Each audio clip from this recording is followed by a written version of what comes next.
We live in a country where transformation is a fundamental imperative. In our sector in particular, it's even more important from the perspective that in 2005, when we applied for our fishing rights, we lost 6,700 tons, close to 14%. That put the company in a loss-making situation for 2 years. Quite frankly, we almost went bankrupt. We were part of Tiger Brands then, a big white-owned conglomerate. And quite frankly, we realized we had to transform, we had to change to survive, particularly in the next 15 years and taking us forward. What we did was that in 2009, with the losses, we became a problem child for Tiger Brands. They decided to dispose of us, and a black consortium led by Brimstone. Brimstone was a listed company on the JSE. It was a black-owned and managed company which had started on the Cape Flats. Very broad-based black ownership, led the consortium, and with the Kagiso Trust, one of the other black-owned companies, started actually by Bishop Tutu. And management, we bought the company from Tiger Brands. Immediately when we did that, the company ownership credentials moved to 77% black owned, which was the largest empowerment deal in the fishing industry at the time.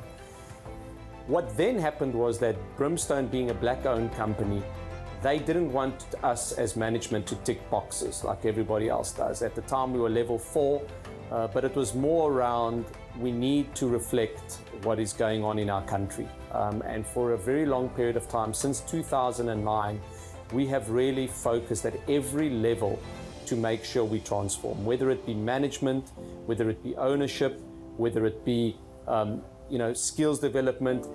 It didn't matter. Every level needed to transform. And today I'm proud to say that we're a level 1 triple BE company in terms of the codes.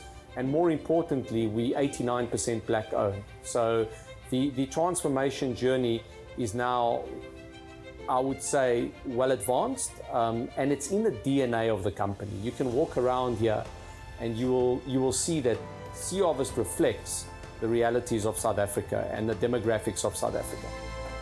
The easiest thing to address is ownership. So when everybody talks about transformation, they'll say, well, I'm 100% black owned.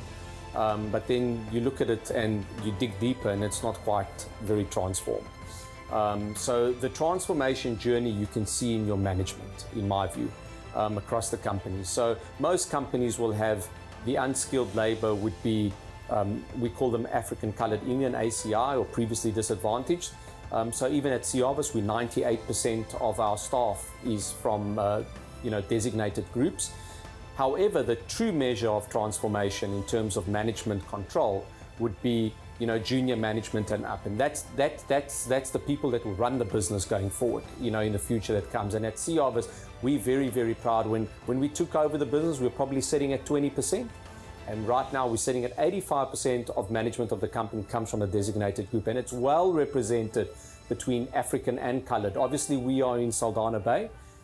So the demographics are slightly different to other parts of the world, of the country, but still, we've got a very good representation of people from the Eastern Cape, from the West Coast, and that's one element of it. But obviously there are other elements too. I mean, we operate in Saldanha Bay on the West Coast. What we've tried to do and empower all our suppliers, being black suppliers, and assist them, build more SMEs. In the area. So the transformation journey is not only about ownership. I think it's all elements of the scorecard, whether it be enterprise development, whether it be skills development, and more importantly, the work that we do in the community here, because we are the biggest employer, we're the biggest economic driver on the West Coast. Our responsibility doesn't end at the factory gate. I could see it with COVID. When COVID came, it became our problem for the entire community here. It was us that needed to drive to make sure that we dealt with this crisis. So yes, I agree. It's much more than just the ownership level. Look, from a transformation perspective, I think where we've still got a lot of work to do in South Africa is more broad-based sharing of wealth. So we started that journey with an employee share trust. Initially, it was 5% of the company. Obviously, as the company's grown, it has diluted slightly. So for me, it's a matter of making sure that we share more with our employees, share the wealth that we create more with our employees. In my opinion, that's the best form of broad-based redistribution of wealth, because I have 3,200 staff. If I'm able to share wealth with 3,200 staff, it's a lot more powerful than bringing in 3-4 other shareholders. That's my opinion. So I think we can do more on that. In the last 5 years, we've paid close to 230 million rand to our staff in dividends and capital that we've returned. And with our staff share trust vesting next year, it will be even more. So I think we can do a lot more in terms of sharing more with employees.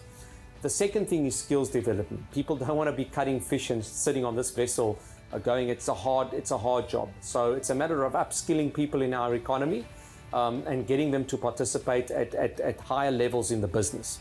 I think that we can do more of generally in South Africa.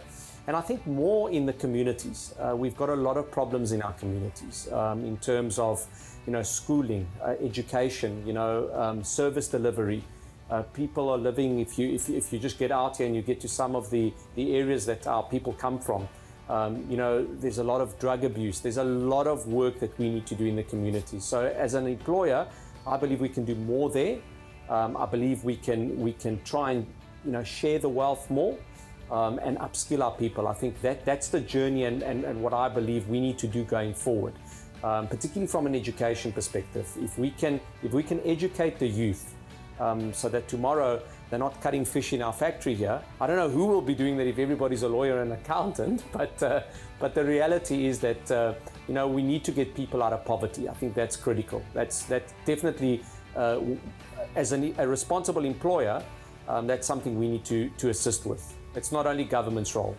The private sector can help significantly.